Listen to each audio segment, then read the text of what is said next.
Hello, in this video we'll be looking at hypotheses in the research methods section. If I can just remind you as you listen to this video to write the Cornell notes as best you can and also answer the questions that I'll ask as we go through the video.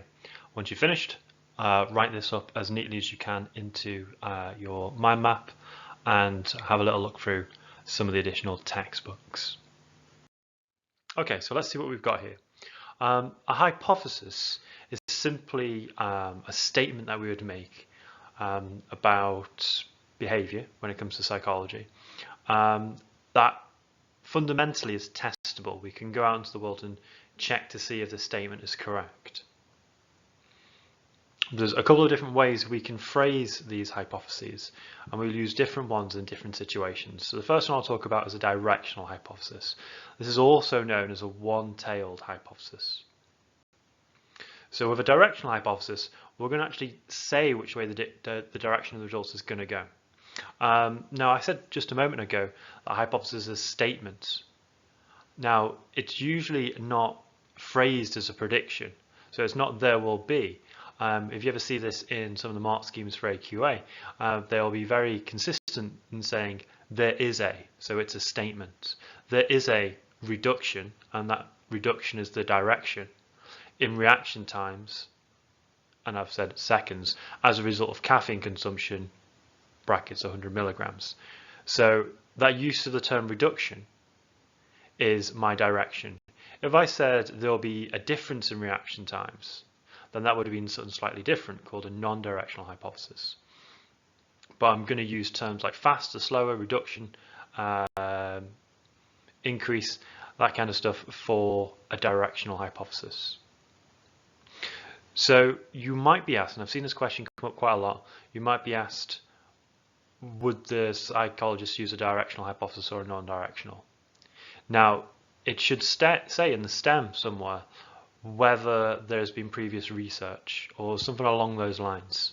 A psychologist will use a directional hypothesis if there's been previous research, which could be theory or could be studies, suggesting that the findings is going to go in one direction or another. So that brings us to a non-directional hypothesis, also known as a two-tailed hypothesis. So this will predict that there will be a difference, but it won't go as far as saying which direction the results are going to go. So there will be a significant difference in the speed of reaction time as a result of caffeine consumption. So you can see there that we don't have the direction the results are going to go. Okay, so a psychologist would use a non-directional hypothesis. So this is just a flip reverse when there's no previous research that's come before it to suggest which way the results will go. Okay, here's a term that we don't necessarily need to know according to the AQA specification. They don't mention it explicitly. But when we come later on to stats tests, the best way of phrasing whether a result has been significant is to include this idea of a null hypothesis. So what a null hypothesis is the very scientific approach of coming to your research and starting off from the assumption that there isn't anything to see. Now, this is an attempt to remove bias. I mean, if you're researching a particular area, chances are you want to find a particular result. But if you take a step back and say, well, I'll start from the perspective that there is no difference. That's our starting null hypothesis. And it'll be an attempt to demonstrate that's not correct and provide evidence for something else called the alternative hypothesis, which is how psychology moves forward as a science. So psychologists will start from the perspective there's no significant difference. This is the null hypothesis.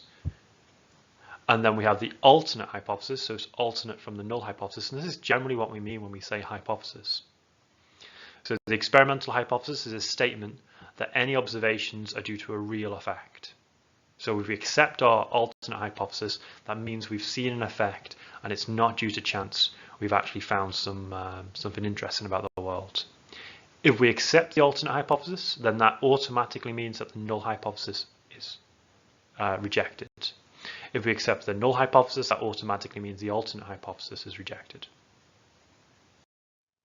Okay, before you come into class in the next session, what I'd like you to do is I'd like you to come up with two brand new hypotheses, similar to the hypothesis I've come up with about the speed of reaction times and caffeine consumption. But for each of the two hypotheses, I'd like you to write them down 3 times. So I'd like a one-tailed hypothesis, a two-tailed hypothesis, and a null hypothesis for each of them. So don't over worry this. If you come in and they're not perfect, it's absolutely fine. We'll be able to have a little look and tidy them up. But start them with there is a for the alternate hypotheses, and we'll have a look at them when you get in.